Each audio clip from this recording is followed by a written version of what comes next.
সুখী পরিবার গঠন করার দোয়া।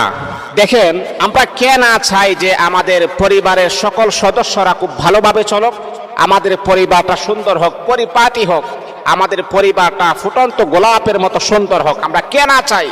আমরা সবাই চাই। আমরা অক্লান্ত পরিশ্রম করি কেন?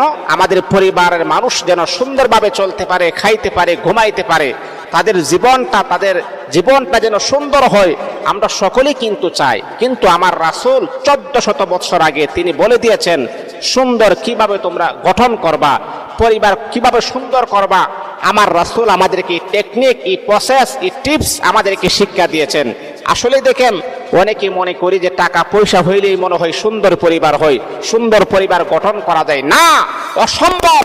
কোটি কোটি টাকা পয়সার মালিক আপনি হতে পারেন, তারপরও কিন্তু সুন্দর পরিবার আপনি গঠন করতে পারবেন না। এই জন্য কোরআনুল কারীমের এই আয়াতটাকে আপনি পড়বেন।